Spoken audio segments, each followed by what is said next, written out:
దైవజనమా, నీ జీవితంలో కొన్నిటిని సైతాను గాడు బిగబడతాడు.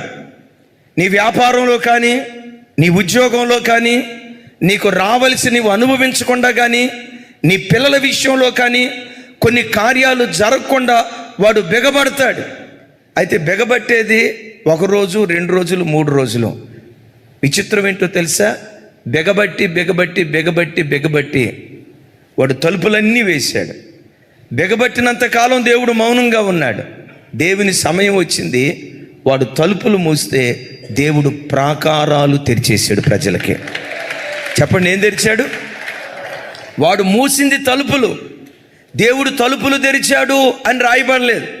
సైతాను గడు తలుపులు మూస్తే దేవుడు ఏకంగా ప్రాకారాలే తెరిచాడు. ఎరుకో చుట్టూత ప్రాకారాలు ఎన్ని కిలోమీటర్లు అని చెప్పాను? 8 కిలోమీటర్ల విస్తీర్ణంలో ప్రాకారం ఉండేది. తలుపు ఎంత ఎడల్పు ఉంటుంది?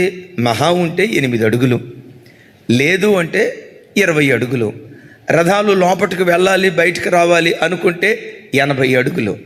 80 అడుగుల ద్వారాన్ని మూస్తే 8 కిలోమీటర్ల ప్రాకారాన్ని దేవుడు పడగొట్టేశాడండి.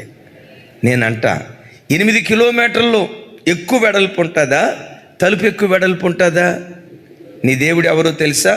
సైతాను గాడు చిన్న మార్గాన్ని మూస్తే, చిన్న ద్వారాన్ని మూస్తే, చిన్న అనుకూలతను మూస్తే విశాలమైన ద్వారం దేవుడు నీకు తెరవబోతూ ఉన్నాడు.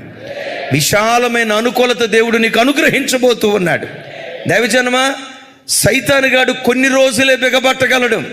మా గ్రామంలో క్రైస్తవులు రాకూడదు, మా పట్టణంలో క్రైస్తవులు రాకూడదు, మా జిల్లాకు క్రైస్తవులు రాకూడదు, మా గ్రామంలో మందిరాలు ఉండకూడదని రైట్, వాడు బిగబడతాడు. వాడికి కూడా కొంత శక్తి ఉంది, కొంత శక్తే. వాడు పర్మనెంట్ కాదు. ఎందుకు? వాడే పర్మనెంట్ కాదు. వాడి కార్యాలు పర్మనెంట్ కాదు.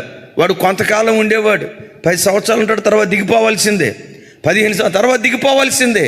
దైవజనమా, ఏ గ్రామాలలో మా గ్రామంలో క్రైస్తవులు రాకూడదని బోర్డులు వెలిసాయో అదే గ్రామాలు, అది నాటబడిన చోటే భవిష్యత్తులో మందిరాలు కట్టబడేటట్లుగా దేవుడు తన మహిమ కొరకు ద్వారాలు తెరుస్తాడు. Praise the Lord. బిగబట్టడానికి దేవుడు వాడికి అవకాశం ఇస్తాడేమో కానీ బిగబట్టబడిన చోటే చిన్న మార్గాన్ని మూస్తే విశాలమైన ద్వారాన్ని దేవుడు తెరుస్తాడు. నా చేతులైతే మిమ్మల్ని దీవిస్తున్నాను. సైతాను ఏ చిన్న మార్గాన్ని మీ జీవితంలో మూసాడో, సైతాను ఏ చిన్న అనుకూలతను మీ బ్రతుకులో మూసాడో, యేసు నామం పేరిట ఈ సెప్టెంబర్ మాసంలో విశాల